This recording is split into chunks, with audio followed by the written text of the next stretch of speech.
Reflection, Chapter 22. No, Shang said firmly. A good soldier is hard to find. China needs you. China needs both of us, said Mulan.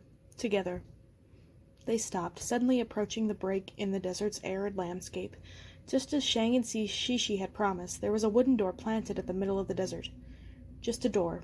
No walls, no tunnels, no path leading up to it. Mulan stepped around the door, but there was nothing behind it. The only promising sign was the bronze medallions of King Yama's face nailed into the center of the door. There was a placard earlier, Shang said. Something about Yudu. We didn't have time to dust it off and read it. Mulan swept the sand off Yama's nose and teeth, revealing a small metal placard beneath the bronze cast. Etched into the placard was a number 97. We're at the 97th level, Mulan said, growing excited.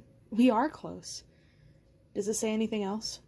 Mulan rubbed the placard with her sleeve. Nothing here. Wait.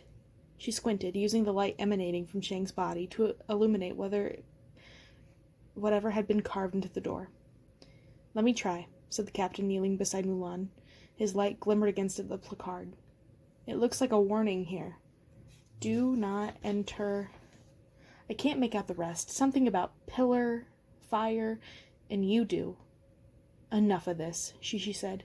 Yudu is this way. I'm certain of it. Open the door, Li Shang. Grabbing the latch hanging from King Yama's bronze head, Shang pulled the door open. It swung to the side with a creak. Steam hissed on the other side of the door. Mulan took a careful step into the new chamber, pressing the back of her hand to her mouth as she adjusted to the sweltering temperature. Smoke thickened the air, and heat prickled her skin. A draft of hot air skimmed the pebbles on the ground, sifting away the pale yellow sand on Mulan's boots. Thick black dust quickly coated her clothes and shoes. This doesn't look like the city of the dead, she said. The ground was black as coal, and when she kicked the dirt, it spilled off the sides of a steep slope. In every direction, clusters of tall, thin tube vents sprang from the ground, steam hissing from their chimneys. They were on a mountain, she realized. No, a volcano, given the glassy steams of lava running down its sides. Smoke obscured the horizon, but Mulan could make out the flat peak, but not too far up. At last she saw the River of Hopelessness again. This time, its magical waters coursed in midair, a ribbon of black silk, looping through the clouds, so high it intersected the volcano at its peak. Yet as her eyes followed the river, she saw that the peak was the only place it flowed on land. On the side facing them, the river steamed lower, snaking over the sides of the mountain. Not too far ahead, in fact, it loomed so low that its width obscured her view of the sky.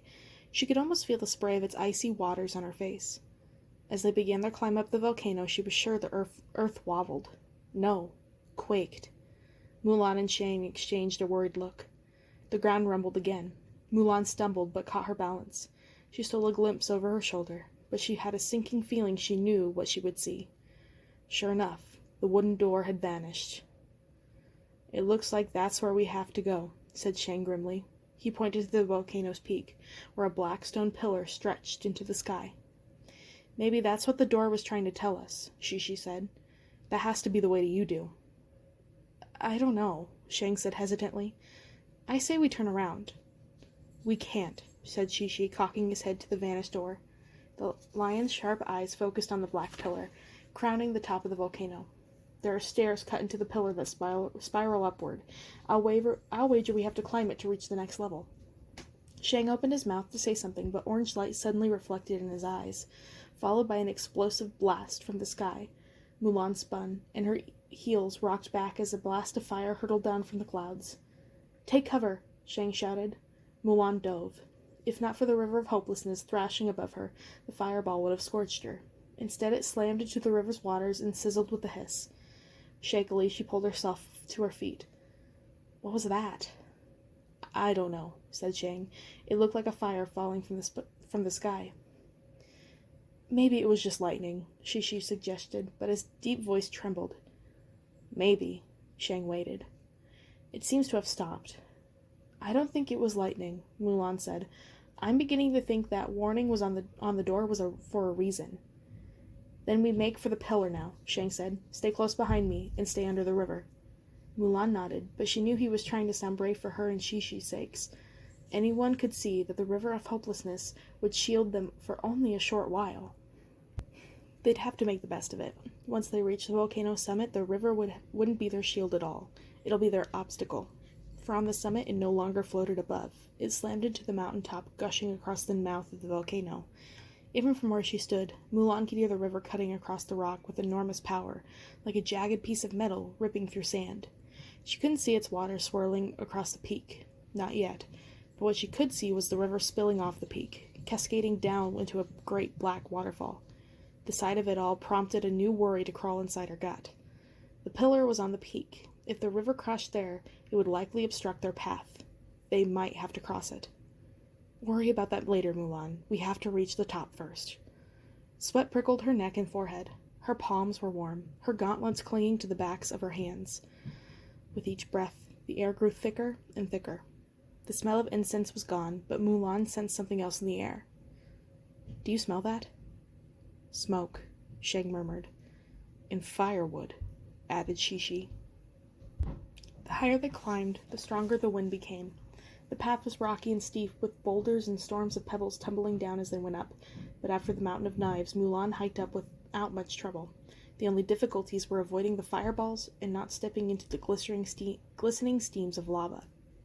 Halfway up the volcano, they moved out of the river's protection. It coursed left, looping higher into the clouds. They need to be careful. Mulan covered her mouth with her hand, trying to shield herself from the gray snow spilling from the sky.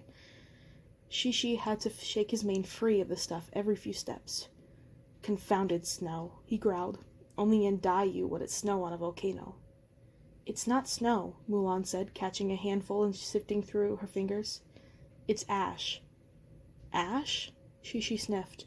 There's far too much to be ash. Next you'll say all these rocks on the ground aren't rocks. She bent to pick up one of the black sticks that started appearing all around them. At first she thought they were oddly shaped rocks, but as soon as she saw the skull, "They're bones," she whispered. "Demon bones. What could kill demons in Daiyu?" She wasn't sure she wanted to know. Shishi sniffed. His round golden eyes blinked and he looked worried. "What is it?" Shang asked. "We should turn back." "You just said we couldn't." "I changed my mind," the lion said hastily. "Come now, let's find another way." "We're so close," Mulan argued. The moon was nearly black. Only a thin crescent still glimmered in the sky. "We don't have time to turn back. We're almost there." "Listen to me, girl," Shishi barked. "You don't want to face what is at the top of this mountain. Trust me." Another fiery blast sliced the air. The impact knocked Mulan off her feet, just missing her. The blast of fire smoked and sizzled, charring the rocks and bones with its heat. Then came another burst, and another. "Run," Shishi bellowed. He'd seen us. "Who?" Before Mulan could get her answer, an earth-shattering roar ripped through their conversation, sending spikes of fear down her spine. Shishi scraped his claws into the ground to balance himself. His fur stood on its ends. "Huguai," he whispered, "a fire demon." A wall of fire sprang up from the ground, separating her from Shang and Shishi. The burst of heat sent Mulan reeling back, and the flames temporarily blinding her.